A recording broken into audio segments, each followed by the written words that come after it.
Bonjour à tous et bienvenue dans ce premier podcast de la sauce créative. Au menu du jour, nos présentations respectives et puis nous allons donc détailler ce que nous allons traiter dans ces différents podcasts et peut-être à la fin une petite surprise.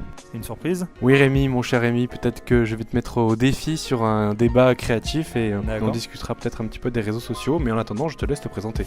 D'accord, Julien, donc ça marche. Donc moi je m'appelle Rémi, donc je suis plus connu sous le pseudo de Viking sur Twitter ou alors aussi sur Insta sous le pseudo de Cousteau Suisse. Donc moi j'ai 20 ans, je suis en école de communication qu'on ne citera pas et je fais de la création visuelle. Voilà, donc je suis surtout en agence et aussi en freelance. Donc moi, comment j'ai commencé un peu tout ça, donc le domaine de la création, j'ai commencé tout simplement il y a 5-6 ans. Je sais pas trop, mais c'était aux alentours de 2014, il me semble. Et en gros, moi, ce que je faisais, c'était de la création pour des joueurs e-sport. Donc qu'est-ce que l'e-sport ? L'e-sport, c'est des gens qui jouent à des jeux vidéo, pour dire simple, et donc j'étais graphiste. Qui joue en compétition Oui, aussi. qui joue en compétition et qui est d'ailleurs en plein mouvement et qui d'ailleurs en plein essor. Donc, ouais, complètement. Voilà. J'ai commencé à travailler pour des rappeurs. Donc peut-être que vous en connaissez certains. Donc j'ai commencé à travailler avec Lord Esperanza, avec. C'est pas vrai. Ouais, avec Lord Esperanza. Je savais pas du tout. Avec Sopico et. Non, ouais, avec Sopico, génial. Session, ouais. Et les Tontons Flingueurs. Donc ça c'était à peu près les plus connus. Et puis il y a eu la période des examens, donc il y a eu le bac et j'ai dû arrêter ça. Après le bac, donc je me suis mis aussi à créer une marque de vêtements. Donc ça c'était juste après le jour de l'an, donc là je vais pas vous raconter les détails, ça pourrait me nuire, mais du coup voilà, ça a été assez inspirant le lendemain. Et j'ai créé une marque de vêtements qui a pas mal commencé, on va dire, tout simplement parce que j'ai fait une collaboration avec Yanis qui fait donc la marque CDR, donc chasseur de raies. Maintenant c'est CDR Clothing, donc je pense que vous la connaissez.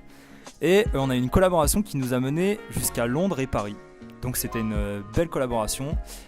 Et malheureusement, comme dans toutes mes histoires, il y a eu les études. Donc j'ai dû arrêter malheureusement. Et là je suis en pleine reprise. C'est assez compliqué parce que comme je le dis assez souvent, quand on arrête le sport pendant plus de 3 semaines, c'est assez compliqué de s'y remettre. Et je pense que c'est pareil pour Instagram ou pour les réseaux sociaux. Quand on s'arrête pendant un certain temps, l'audience part et du coup c'est assez compliqué pour s'y remettre, voilà, tout simplement. Une perte de fidélisation de l'audience qui est drastique sur les réseaux voilà, sociaux. C'est à peu près tout ce qu'il y a à dire sur moi et du coup je te laisse la parole. Ok, je vais essayer de rivaliser avec ce palmarès créatif impressionnant. Donc moi j'ai commencé la photo en 2015, comme vous l'avez vu en IGTV. Je vous laisse d'ailleurs regarder l'IGTV sur mon Instagram RCBetons pour voir mon histoire avec la photo et comment j'ai commencé. Donc j'ai commencé la photo en 2015 avec un premier voyage en Grèce, puis j'ai fait évoluer mon approche de la photo tout simplement en achetant du matériel professionnel, en m'inspirant de créateurs, en allant toujours faire plus de photos, en découvrant les logiciels de retouche et les autres logiciels de la suite Adobe, Photoshop, Illustrator. C'est à partir de là que j'ai commencé à m'intéresser à la création en règle générale. Puis j'ai passé un cap sur la photo et les réseaux sociaux liés à mon interprétation de l'engagement et un peu mon évolution du marketing des réseaux sociaux. Je pense qu'on aura l'occasion d'en reparler, mais globalement, ce qui fait la différence entre mes photos et les photos de quelqu'un qui a peut-être 1000 ou 2000 abonnés, c'est pas la qualité, mais c'est plutôt, je dirais, la technique et l'approche de la création sur les réseaux sociaux et la différence que cela a. C'est-à-dire que je me suis très très vite intéressé à la création de contenu via les réseaux sociaux et j'ai un peu réussi, on va dire, à un moment à dégager mon épingle du jeu avec quelques astuces, des collaborations. J'ai commencé à travailler avec Thomas Serrer, Jésus-Ance, en mars 2018. Puis après, grâce à cette première confiance de la part de Thomas, j'ai pu rencontrer d'autres personnes, d'autres créateurs avec des univers hyper intéressants comme Guillaume Ruchon, Julien Fabreau, Adré Lanine et autres créateurs avec lesquels je suis toujours en contact. Et donc voilà où j'en suis aujourd'hui. Également, comme Rémi, je suis étudiant en école de communication et de création publicitaire, dont je ne citerai pas le nom non plus, parce que si tu ne l'as pas cité, je vois pas pourquoi je le citerai. Voilà, exactement. Et voilà, donc depuis à peu près un an, également, je suis vraiment investi dans la partie graphisme, création et tout ce qui tourne autour de cet univers-là. Voilà, donc c'est à peu près tout pour nos présentations. Ouais, je pense que c'est pour nous deux, Ouais. une présentation générale. Ouais. Du coup, on devait pas le dire, mais je pense que je vais te faire une petite surprise que je te fais, Julien, mais je voudrais bien qu'on raconte un peu à nos auditeurs. Ouais, je les appelle déjà comme ça, nos auditeurs. Ouais. Bonjour. Bonjour les auditeurs. Nous raconter un peu pourquoi on a commencé ce podcast. Je vais réussir à dire ce mot, c'est assez compliqué. Podcast. C'est podcast. On va y arriver, Ouais, on le on va y dira arriver. souvent. Donc ouais, Julien, pourquoi on a commencé un peu ce podcast? C'est assez compliqué. Je pense qu'il y a une envie de nos deux côtés. Je pense que Ouais. moi, à l'origine, j'écoutais beaucoup de podcasts. Et toi aussi, je sais que tu en écoutais beaucoup. Et puis, je pense qu'il y a eu quelques éléments déclencheurs. Il y a un podcast que tu m'as envoyé il y a une semaine. Ouais, même plus, 2 semaines. Ouais, je crois, 2 ouais, semaines, ouais. même un peu plus. C'était un podcast de confrères québécois que je salue si un jour ils auront l'occasion de passer par là. Ça serait cool. Gaspard G et compagnie. Ouais. Un grand merci pour vos podcasts. Et effectivement, on a eu l'occasion de discuter à propos d'un podcast qu'on a écouté ensemble qui traitait de la création et de l'évolution, de se lancer par soi-même Voilà, et de faire confiance à ses talents créatifs Ouais, c'est dans ça. le milieu professionnel en dehors de l'école. Parce Donc, qu'en gros, si je peux me permettre, du coup, c'est plusieurs youtubeurs qui sont assez connus, mais en fait, le truc, c'est qu'ils travaillent qui sont étudiants en école de commerce. exactement, au Et Canada. c'est vrai que le fait d'aller dans un univers créatif alors que l'on fait une école de commerce ou une école qui a rien à voir, ou même la fac, Ouais. pour en parler, c'est vrai que ça Carrément. fait peur parce que c'est vrai que ces métiers créatifs, on ne sait pas vraiment avant d'y entrer que c'est des métiers où l'on peut vivre correctement. Ouais, en on fait. n'a pas Et, conscience de ça. et Exact. c'est aussi, il y a aussi la contrainte des parents, mais ça, ce sera un sujet où on pourra d'ailleurs en parler. Le fait d'avoir des parents qui sont artistes, qui peuvent te pousser vers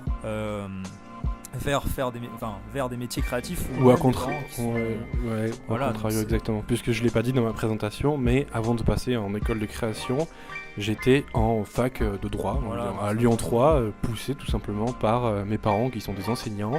Et donc, quand on a des parents enseignants, le bon métier à faire, c'est médecin ou avocat. Donc, on se retrouve vite dans des cases. Voilà, donc je pense que ça sera un sujet quand même qui est assez intéressant à Complètement. développer. Et voilà, et puis maintenant on peut, je pense, partir sur Le programme. sur le programme, on va Le dire, programme du de ces podcast. podcasts, hein, qu'on vous explique un peu comment ça va se dérouler, à quelle fréquence, et puis ce qu'on a prévu pour vous. Donc concernant la fréquence, ce sera chaque dimanche, pour environ 3 mois, puisqu'on va fonctionner sur un thème de saison. Voilà. Donc on va procéder au début, c'est le lancement tout simplement de la saison 1, donc bienvenue dans cette saison 1 de la Dans sauce le créative. lancement, voilà. Voilà, de la sauce créative, la saison 1, avec au menu des interviews et des conversations avec des créateurs, avec des gens du monde créatif. Donc Rémi, explique-nous un peu ce qu'on a choisi comme thème créatif. Alors, on a choisi tout simplement des sujets qui nous définissent nous, donc où on a un avis tous les deux qui est assez différent aussi. Exact. Tout d'abord, on a décidé de parler des gens qui entreprennent.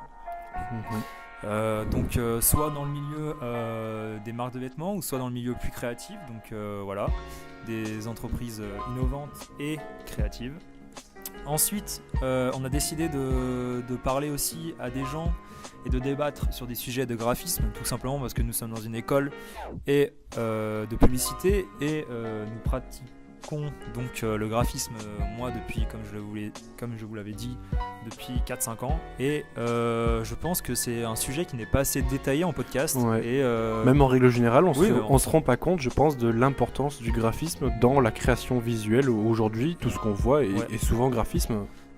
oui, voilà, donc Partout, il suffit juste de lever les yeux et vous verrez du graphisme, tout simplement. Ouais, autour de vous, vous portez La des vêtements, typographie, vous avez un ouais. logo, vous avez peut-être un t-shirt avec une typo Vous dessus. avez juste devant vous C'est du graphisme. une bouteille cristalline, Voilà. et il y a eu un graphiste qui est passé par là. Exactement, tout une, simplement, une donc c'est identité un- visuelle. Voilà, donc voilà. Ensuite, on a quoi d'autre comme sujet, Julien?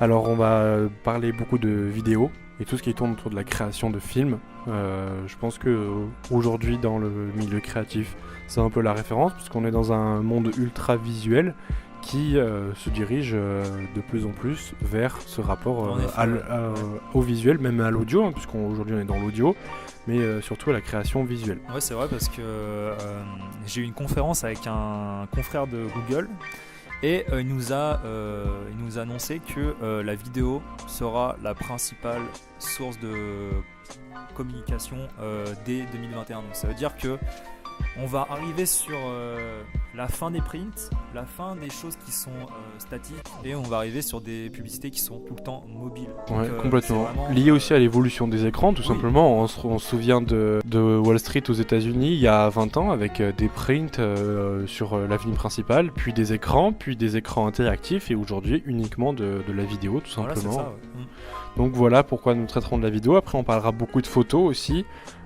Toujours dans la création visuelle. La photo sur les réseaux sociaux, c'est ce qu'on voit en plus. De toute façon, sur les réseaux sociaux, il y a 2 formats qu'on voit. C'est de la vidéo et de la photo. C'est les 2 formats qui prônent sur les réseaux sociaux. Et puis moi, en tant que photographe, c'est hyper intéressant pour moi de vous parler de tout le processus créatif qu'il y a derrière la photo.